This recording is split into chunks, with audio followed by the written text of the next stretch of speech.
E eu sou o João Paulo, sou auxiliar fiscal e, juntamente com a Ana Joana, sou do 7º período de Ciências Contábeis da Faculdade de Carajás. Hoje vamos explorar as 5 forças competitivas de Michael Porter e como elas podem influenciar e moldar o ambiente competitivo de uma organização.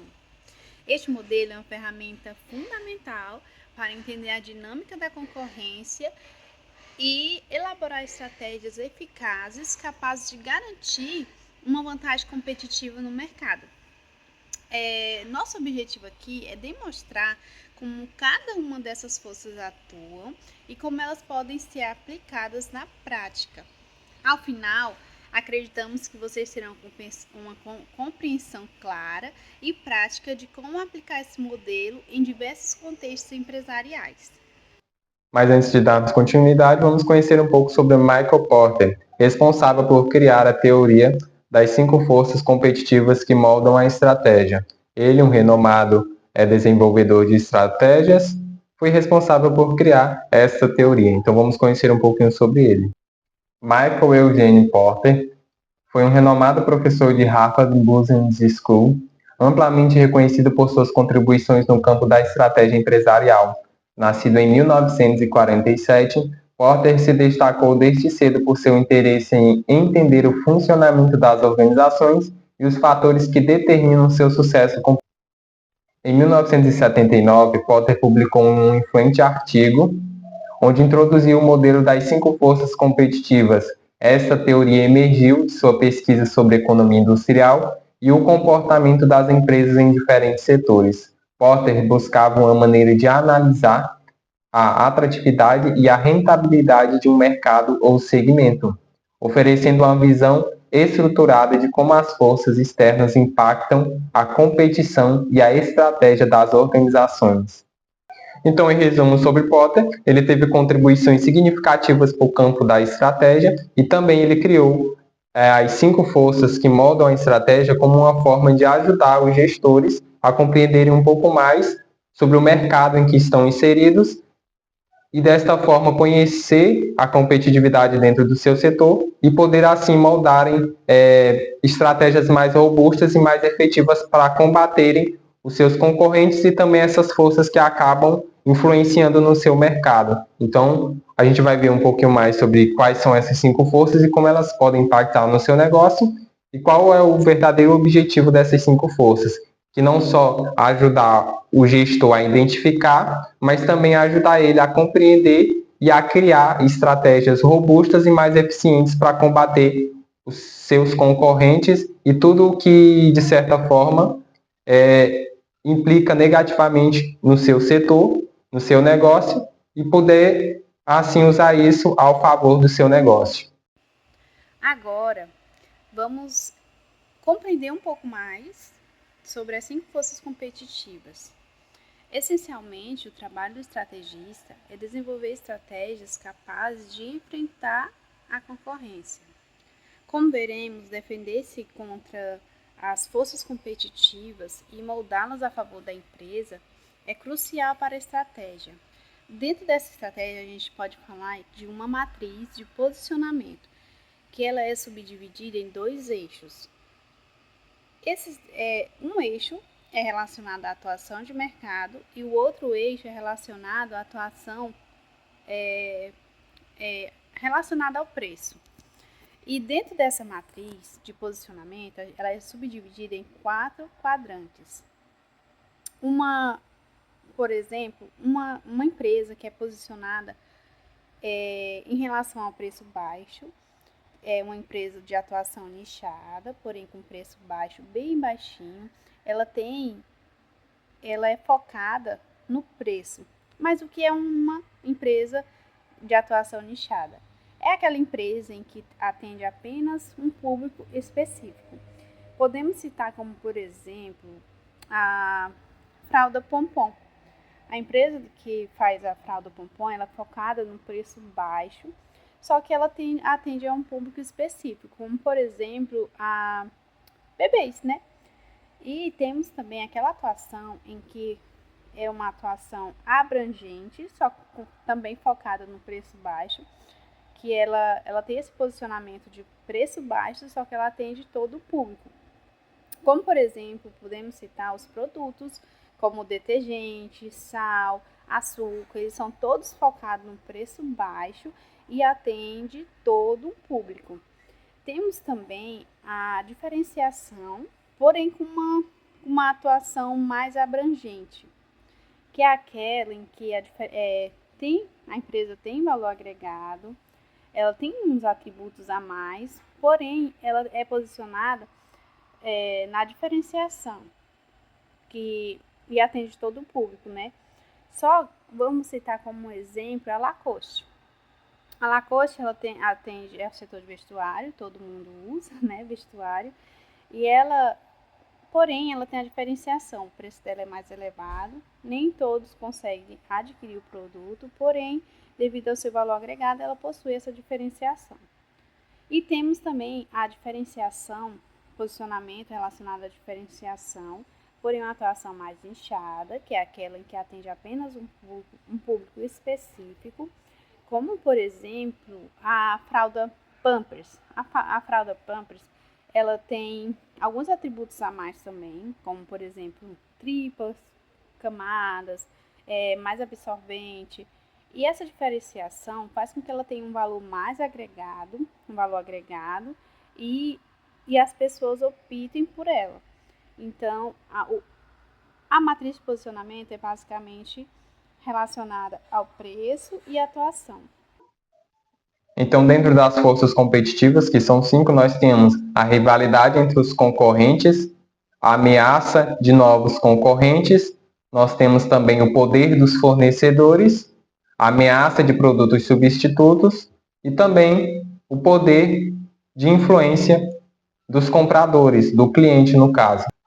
É importante ressaltar antes de iniciarmos que essas forças elas podem variar de setor para setor. Por exemplo, no setor de aviões, a competitividade só está entre duas empresas basicamente, que é a Airbus e a Boeing. E o poder de barganha das companhias aéreas é muito maior, porque elas fazem pedidos enormes. E a ameaça de produtos substitutos é bem menor. É mais benigno do que, por exemplo, nas salas de cinema. As salas de cinema estão muito mais ameaçadas, já tem os seus concorrentes fixos, mas também tem a ameaça dos produtos substitutos, como, por exemplo, os serviços de séries, de filmes pagos, onde a pessoa pode assistir de casa. Então, você precisa compreender de como essas forças vão impactar no seu setor, porque elas vão divergir de setor para setor. Então, você precisa analisar detalhadamente de como está a situação do seu setor e da sua empresa. Vamos agora falar sobre a primeira força, que é a rivalidade entre os concorrentes. Você sabe, você estrategista, você gestor, que para você sustentar a sua rentabilidade, a sua lucratividade e se estabelecer no mercado, você precisa criar estratégias e ficar de olho nos seus concorrentes diretos. Quem são seus concorrentes diretos dentro do seu setor? Por exemplo, no setor de móveis e eletrodomésticos. Quem são os meus concorrentes diretos? Por exemplo, Magazine Luiza, Casas Bahia, Eletromateus e outras lojas de eletrodomésticos que estão localizadas dentro do seu setor, dentro da sua cidade. Porque essas ameaças, esses concorrentes diretos podem ser não só nacionalmente, mas também dentro da sua região. Pode ter concorrentes já também estabelecidos. Dentro dessa rivalidade entre os concorrentes, tem algumas forças que vão influenciar, como, por exemplo, o número de concorrentes. Em um mercado muito competitivo, onde os competidores estão no mesmo nível, onde as empresas estão no mesmo nível, a competitividade, a competição tende a ser mais intensa, com estratégias mais fortes, mais robustas e também com estratégias de marketing, promoções mais agressivas, como forma de atrair o cliente. Podemos citar como exemplo uma loja de móveis eletrodomésticos. A gente sabe o nível de competitividade que tem se a gente for pegar lojas grandes como Eletromateus, Magazine Luiza, Casas Bahia, Ponto Frio, entre outras, não só a nível nacional, mas a nível regional. Então, a competitividade entre elas tende a ser mais intensa, porque cada uma delas vai brigar por uma fatia desse bolo, que são os clientes. Então, cada uma delas vão agir de maneira agressiva frente aos seus concorrentes para conquistar os seus clientes. Então, aqui nós temos empresas do mesmo nível. Então, a competição vai ser mais intensa, mas pode ter uma área em que os concorrentes não estão no mesmo nível, então uma empresa pode se sobressair mais do que outra. Como, por exemplo, a gente tem as companhias aéreas, tem as conhecidas como Gol, Latam, Azul, mas tem aquelas menores também que estão ali brigando por uma fatia do bolo. Outro fator que podemos citar dentro da rivalidade entre os concorrentes é o crescimento do mercado. Se o meu setor é um mercado que está estagnado, está parado, eu vou brigar muito mais pelos meus clientes do que se o meu mercado estiver em crescimento, porque assim, se o meu setor está em crescimento, então tem mercado para todo mundo pode pegar uma fatia desse bolo. Então, se eu sou o gestor de um negócio que está começando em um mercado que está estagnado ou está em declínio, a briga vai ser muito mais intensa e a tendência também é que eu perca para aqueles que já estão estabelecidos. Agora, se eu, gestor, estou no mercado que está em crescimento, eu tenho muito mais possibilidade de ganhar clientes e assim também fidelizar esses clientes. Criar estratégias para fidelizar esses clientes. Agora, se eu estou em declínio, estou em queda, estou estagnado, eu tenho que criar estratégias para manter os clientes que eu já tenho e também, de certa forma, eu vou ter que roubar os clientes dos meus concorrentes. A concorrência, a competição se trata disso, né? De ganhar esses clientes. O terceiro fator dessa rivalidade entre os concorrentes, nós temos a diferenciação de produto. Em um mercado onde os produtos são muito similares, as empresas elas vão ter que competir pelo preço. Por outro lado, em um mercado onde os produtos têm uma certa diferenciação, não são similares, eu vou competir em aspectos de inovação e de qualidade, como, por exemplo, no setor de móveis e eletrodomésticos. A maioria dos produtos são similares, então a competição fica ali acirrada entre os preços. A mesma coisa é uma loja de roupa. Agora, por exemplo, numa loja, no setor de eletrônicos, como por exemplo Samsung, iPhone, Xiaomi, a rivalidade entre os concorrentes vai ser em inovação e qualidade.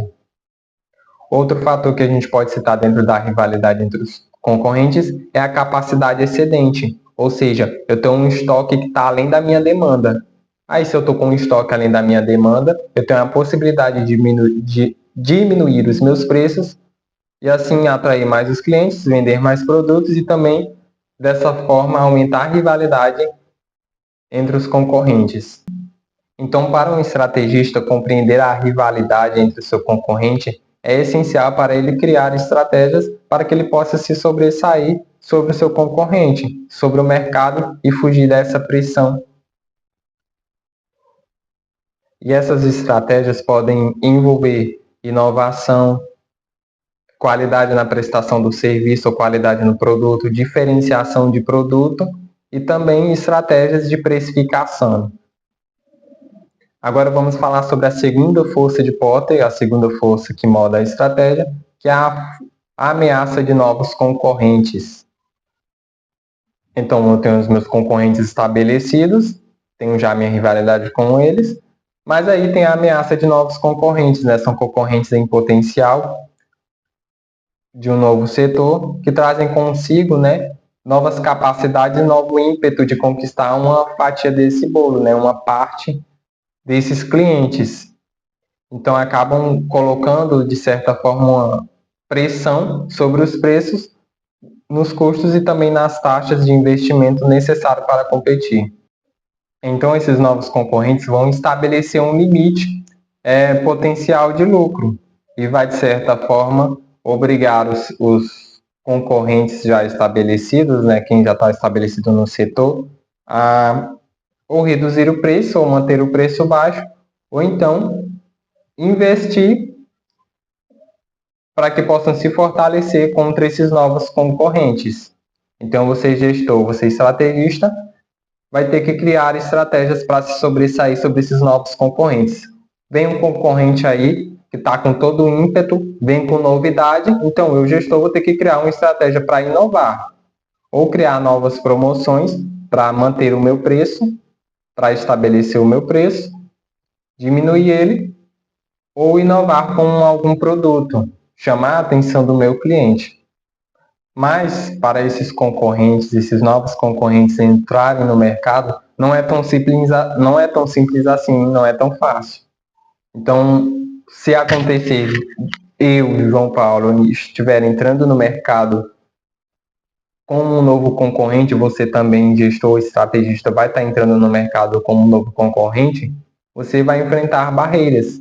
Isso pode impactar de forma negativa no seu negócio e, de certa forma, impedir o seu crescimento a longo prazo e dificultar a sua entrada efetiva no mercado. Mas se você é gestor de uma empresa já estabelecida, então essas barreiras vão favorecer você. Então a gente vai ver um pouquinho sobre essas barreiras de entrada e como elas influenciam na entrada de novos concorrentes de maneira negativa ou positiva. A primeira barreira que nós temos aí de entrada é a economia de escala a nível de oferta. O que isso significa? Quanto mais produto eu vender, menor será o meu custo por produto, por unidade. E isso vai trazer alguns benefícios, como, por exemplo, a distribuição dos custos físicos por unidades, uma melhor gestão na logística, né, dos produtos, né, o uso de tecnologias mais eficientes e também melhores condições de negociações com os meus fornecedores, porque o meu volume de compra vai ser muito maior. Porque quanto mais eu vender, mais de produtos eu vou precisar. Então, essa economia de escala vai ter que ter algumas atitudes do gestor, né, que seriam novas campanhas publicitárias, seriam a compra em grandes quantidades de mercadoria e uma gestão automatizada do estoque. Então, a economia de escala torna as empresas já estabelecidas mais eficientes e mais competitivas à medida que elas vendem cada vez mais, porque as vendas vão aumentar. E isso acaba dificultando para quem quer entrar no mercado, porque ela já tem um poder, as que já estão estabelecidas, já tem um poder de barganha com os fornecedores, e eu sou um gestor que estou entrando no mercado, eu vou ter esse nível de dificuldade. E, querendo ou não, as pessoas vão ser atraídas por esses preços mais baratos devido à quantidade de produto. A segunda barreira que nós temos é benefícios de escala ao nível de demanda, conhecidos também como efeitos de rede. Os benefícios de escala ao nível de demanda significa que o preço aumentar de acordo com a venda. Então, quanto mais pessoas utilizarem o seu produto, mais valor ele vai ter. E isso acontece por dois motivos: a confiança dos clientes. Os clientes têm mais confiança em marcas já estabelecidas. Você, quando vai comprar um produto, você procura aquelas marcas que você já conhece, ou que alguém te indicou, ou que alguém está usando e você acabou se atraindo, então você teve interesse e você vai comprar. Então você, gestor, tem que pensar nisso. Você tem que atrair os seus clientes para que cada vez mais pessoas usam e assim comece também a atrair novos clientes. E isso dificulta para os novos concorrentes, porque eles não estão estabelecidos. Então, eu, comprador, vou ter um certo nível de desconfiança com a marca que eu não conheço, diferente de uma marca que eu conheço. O segundo fator é o valor de rede. Produtos se tornam mais valiosos com mais usuários. A gente pode citar, por exemplo, uma marca internacional, no caso, a Xiaomi, como ela conseguiu entrar no mercado que era tão competitivo já e já tinham pessoas já estabelecidas, porque ela começou a atrair muitos usuários, muitas pessoas começaram a usar, então começou a atrair novas pessoas. A mercadoria dela começou a ter mais valor. Então, esses dois efeitos, ele acabam dificultando a entrada de novos concorrentes. Então, se eu sou um gestor que estou começando um negócio, eu vou ter essa dificuldade. Então, vou ter que criar maneiras de fugir dessa dificuldade, porque devido a esses dois fatores, eu vou ter que começar o meu produto com preços baixos para ganhar clientes, né? Para estabelecer, construir uma base de clientes. E também tenho que criar estratégias de marketing para atrair esses clientes, criar promoções para atrair eles e também ter uma qualidade no meu produto ou no meu serviço, que é a partir do momento que o primeiro usuário utilizar desse produto ou desse serviço, possa ter uma boa aprovação e também assim ele possa, de certa forma, fazer a propaganda boca a boca e assim popularizar o seu produto ou o seu mercado. Então, em resumo, as economias de escala tornam as empresas mais eficientes e mais competitivas à medida que elas vendem cada vez mais. Então, na próxima barreira, nós temos agora a exigência de capital. Seria aquele dinheiro necessário para começar a operar o negócio. Começar a operar, seja com instalações, seja com produto, seja com despesas iniciais, com propaganda, com pesquisa de mercado. E essas exigências podem ser uma grande barreira para os novos concorrentes, especialmente se forem muitas altas essas despesas iniciais, que exigem um grande capital. Agora, se for um setor que vale a pena investir, se vale a pena o retorno e tem o capital inicial adequado para começar, essas empresas, esses novos concorrentes, eles vão adentrar no mercado e vão desafiar os incumbentes, né? Quem já está estabelecido. E a próxima barreira que nós temos é as vantagens de ser uma empresa estabelecida independente do tamanho. Uma empresa estabelecida, ela tem custos e uma qualidade que não está disponíveis para os novos rivais. E também ela tem fontes que a beneficiam que os seus rivais não têm, como tecnologia exclusiva ou um poder de barganha maior com seus fornecedores, acesso preferencial a novas fontes de matéria-prima e também podem estar estabelecidas em melhores localizações, também já tem uma identidade, uma marca forte, já tem a confiança do cliente e também ela tem uma experiência já acumulada, já estabelecida. Então, essa experiência que a empresa já detém de ser estabelecida é um fator negativo para uma empresa que está entrando no mercado, mas é favorável para quem já está no mercado. E você pode usar esses fatores positivos para fortalecer ainda mais, criando uma nova gama de fornecedores, aumentando a sua relação com os fornecedores e também fortalecer a sua relação com o cliente e também no quesito inovação em relação aos produtos. Porque um produto novo que uma empresa está trazendo, se você tiver antes, obtiver antes, o consumidor vai ter muito mais confiança do que se ele for procurar outra pessoa para usufruir daquele produto. Outra barreira que podemos citar seria uma política governamental restritiva. Eu estou entrando no mercado, então, dependendo do meu setor, do meu mercado, vou precisar de certos alvarás, de certas licenças para poder funcionar. E, de certa forma, isso pode me impedir de eu adentrar no mercado, né? Por exemplo, eu sou um gestor, eu sou um empresário, um estrategista que estou adentrando no mercado de produtos de cosméticos, ou então de farmácia, ou então de bebidas alcoólicas, de serviços de táxi ou companhias aéreas. Eu tenho uma infinidade de alvarás que eu vou precisar para poder estar funcionando. E isso pode me impedir de adentrar no mercado. Ou demore com que eu entre no mercado e faça também com que eu gaste muito mais para que eu esteja na regra, na exigência que o governo estabelece. Então, isso dificulta para os novos gestores, para um novo mercado, para um novo concorrente, mas favorece quem já está estabelecido, porque já passou por essa parte mais burocrática, por essa política governamental restritiva. Agora, a terceira força de Potter, nós temos o poder dos fornecedores. Então, os fornecedores são muito mais poderosos e conseguem abocanhar uma fatia muito maior desse mercado, cobrando preços mais altos e às vezes também limitando a qualidade nos serviços e também transferindo os custos para outros participantes do setor.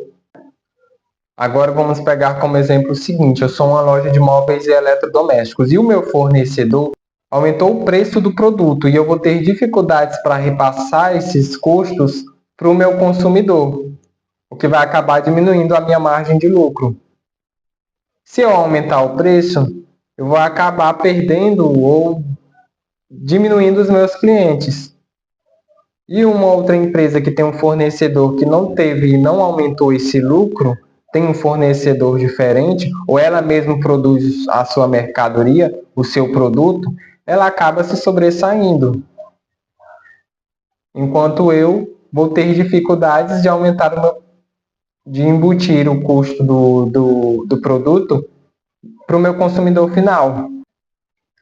Vamos ver agora quando realmente esses fornecedores são poderosos. A gente pode pegar lá no início da cadeia produtiva dos móveis e do eletrodomésticos, uma fabricante de móveis, o fornecedor dela, da matéria-prima dela, se houverem poucos fornecedores dessa matéria-prima, ou então poucos fornecedores de eletrônicos. Então, se há poucos, o poder deles é muito maior porque eu não vou ter disponibilidade de outros fornecedores. Eu vou ter que seguir a demanda de preço deles. Por exemplo, no setor da aviação, o poder da Boeing e da Airbus é muito maior. É um poder grande de fornecedores. Mas se a gente pegar, por exemplo, o setor de roupas, de vestuários, já há uma variedade muito maior de fornecedores. Essa matéria-prima, esse produto, não é fabricado em 2 ou 3 fornecedores. Eu tenho uma infinidade de fornecedores. Diferente se eu for no ramo da aviação. Aí eu tenho que fornecedores poderosos, Airbus e Boeing. Então eu tenho como gestor que traçar bem se eu vou iniciar o negócio, quais são os meus fornecedores. Se dependendo do meu negócio, eu vou ter um leque, uma infinidade de fornecedores maior ou menor. E se a minha matéria-prima que é necessária para aquele produto que eu vou vender é um produto escasso, de difícil acesso e está concentrado nas mãos de poucos fornecedores. Poucos fornecedores me ofertam daquele produto. Outro fator que torna esses fornecedores ainda mais fortes é a dependência de recentes. Eles não dependem de um setor só para poder lucrar.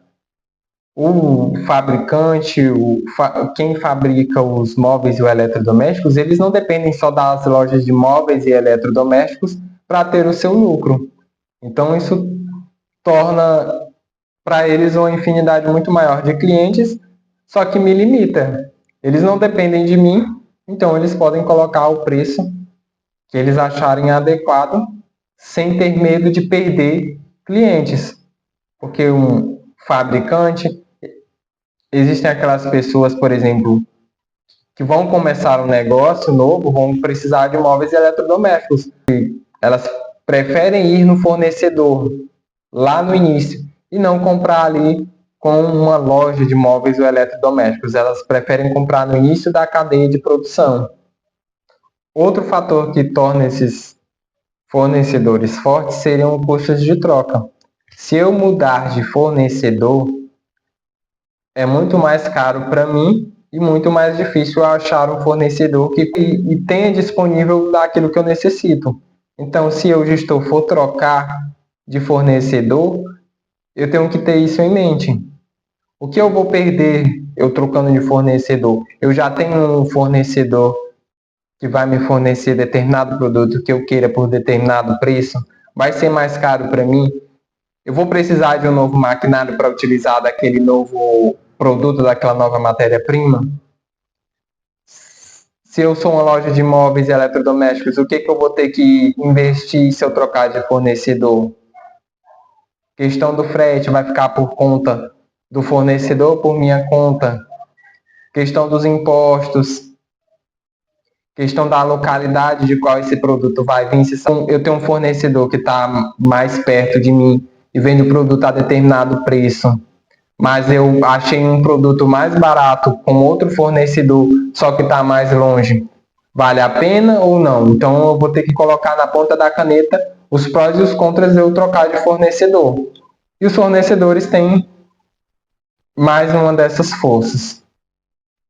E o outro poder desses fornecedores são produtos diferenciados. Se o fornecedor oferece produtos, matérias-primas, componentes específicos e de melhor qualidade, o poder está na mão deles. Então, se você, como gestor, o seu negócio depende de um produto específico, de uma matéria-prima específica, onde você só pode encontrar com determinado grupo de fornecedores de maneira limitada, você vai ficar em desvantagem nas negociações. Então, você vai ter que criar maneiras.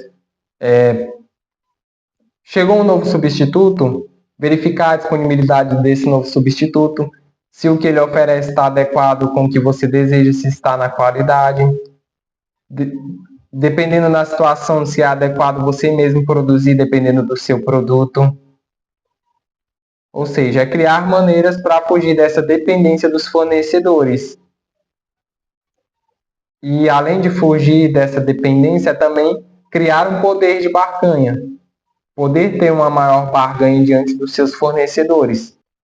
E o outro fator é a falta de substitutos. A gente vai falar mais um pouquinho sobre substitutos, mas se não tem alternativas viáveis de novas mercadorias ou de novas matérias-primas, que também tem uma alta qualidade, o poder do fornecedor só cresce. Então, se houvesse substitutos, poderia ser uma alternativa, mas se não tem substitutos, tem falta de substitutos, o poder novamente está com os fornecedores. A quarta das 5 forças competitivas é o poder de negociação dos clientes. Essencialmente é relacionado ao poder de compra do cliente e à pressão que ele coloca sobre os fornecedores em relação ao preço.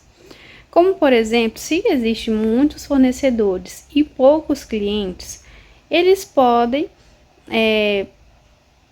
pressionar em relação ao preço. Já quando tem poucos fornecedores e muitos clientes, eles não têm esse poder de pressionar o preço para baixo, porque os outros têm a possibilidade de muitos substituí-los. Agora, a quinta e última força, a ameaça de substitutos. A ameaça dos substitutos se refere ao quê? Quando um novo produto ou um novo serviço entra no mercado e supre as necessidades dos meus clientes, só que de uma maneira diferente. Supre essa necessidade, mas não é o mesmo produto ou o mesmo serviço que eu vendo, mas mesmo assim, ele oferecendo de uma maneira diferente esse produto ou esse serviço, ele vai suprir a necessidade do meu cliente. E isso acaba afetando o meu negócio. Podemos citar como exemplos de produto substituto os e-mails que substituíram as correspondências, ou as videoconferências que substituíram as viagens, porque, por exemplo, eu tenho uma reunião com alguém de outro estado, de ao invés de eu ter que viajar, eu consigo conversar com ela em tempo real e isso acaba suprindo a necessidade. Ou, por exemplo, os serviços de Uber que substituíram ou estão substituindo os serviços de táxi. Então, digamos que eu sou um substituto. Vale a pena pensar quais são os produtos que eu posso substituir, o que determinada empresa já vende e o quão inovador vai ser esse meu produto em comparação ao que já tem no mercado e se ele vai ser uma solução para o mercado, para o meu cliente. Se vai ser inovador e vai ser uma solução. Agora vamos pegar como exemplo o seguinte, dentro de uma loja de móveis e eletrodomésticos, o que poderiam ser esses produtos substitutos? Então a gente teve durante muito tempo a possibilidade da compra apenas em loja física. E com o tempo veio surgindo, com o avanço da internet, a possibilidade da compra online. E surgiu essas lojas online e acabaram sendo substitutas dessas lojas físicas, como por exemplo a Amazon. A Amazon é uma loja substituta. Ela oferece o mesmo produto que uma loja de móveis eletrodomésticos venderia, só que de diversas localidades diferentes, às vezes mais em conta, com promoções, às vezes eu não preciso pagar frete. Então, outro exemplo que também nós temos em relação a produtos substitutos seriam outras lojas de varejo, como por exemplo a Avan, que dá a possibilidade do consumidor, do cliente, encontrar uma infinidade de produtos em um só lugar. Encontra os mesmos produtos que eu teria, mas também encontra outros produtos, e isso acaba se tornando uma conveniência para o cliente ter muito mais opções à sua disposição de maneira mais fácil, mais prática. Vou no lugar e encontro tudo que eu quero. Estou mobiliando minha casa, vou na Avan e compro tudo que eu necessito. Já o que eu fosse em apenas uma loja de móveis eletrodomésticos, eu não teria essa oportunidade de fazer o enxoval da casa, por exemplo. Outro exemplo que podemos citar seria a venda direta do fabricante ou direta do fornecedor. Ao invés do fornecedor passar para a loja, vender para o consumidor final, ela mesma faz essa venda. O mesmo da indústria. Ela mesma faz a venda. E a gente tem exemplos como, por exemplo, de eletrodomésticos. A Consul, a Electrolux, ela mesma, o fabricante, já está vendendo para o consumidor final. E às vezes é mais barato e a venda é online, o que acaba tornando mais eficiente. Porque o consumidor não precisa sair da sua casa para ir comprar, ele consegue comprar online e direto do fabricante, já tem a garantia do fabricante diretamente e às vezes o produto também já sai mais barato. Então, concluindo assim, nós temos as 5 forças de Potter. A primeira é a rivalidade entre os concorrentes, que seriam aqueles meus concorrentes diretos, que já estão estabelecidos no meu mercado e disputam comigo os mesmos clientes no mesmo nível e geralmente uma disputa mais intensa. Então, eu tenho que criar maneiras de me sobressair sobre esse meu concorrente, com promoções, produtos personalizados, serviços de atendimento personalizado, ofertar produtos mais baratos. Segunda força, nós temos a ameaça de novos concorrentes, que eles têm a dificuldade, de barreiras de entrada e que é favorável para mim essas barreiras e negativas para eles. Mas eu tenho que fortalecer essas barreiras para que dificulta ainda mais a entrada desses novos concorrentes e eu tenho que fortalecer essas barreiras e me fortalecer com investimento maior como uma forma de tomar precaução a respeito desses novos concorrentes. Aí a terceira força nós temos o poder dos fornecedores. Os fornecedores que são os poderosos e detêm maior parte da fatia do bolo desse mercado. Então eu tenho que criar maneiras de aumentar o meu poder de barganha. E uma dessas maneiras é comprando mais produtos, eu consigo adquirir um poder de barganha maior e também aumentar a minha possibilidade de um número maior de fornecedores. Óbvio que vai depender de setor para setor. Tem setor que eu consigo ter uma infinidade muito maior de fornecedores, em outros os meus fornecedores vão ser mais limitados, então eu tenho que criar uma boa relação e também criar o poder de barganha. Aí a quarta força nós temos o poder dos compradores. É aqueles com quais nós temos que conquistar e é eles que irão, de certa forma, também ditar a regra do mercado, porque eles vão ter uma capacidade para colocar o negócio sob pressão e negociar condições de pagamentos. Aí, por último, nós vimos sobre a ameaça de novos substitutos, que são produtos, serviços que suprem a necessidade do meu cliente e às vezes de uma maneira mais fácil, mais barata e mais eficiente. Então eu tenho que buscar estratégias para se sobressair sobre esses novos substitutos, criando serviços personalizados, criando promoções, criando uma boa relação com o meu cliente.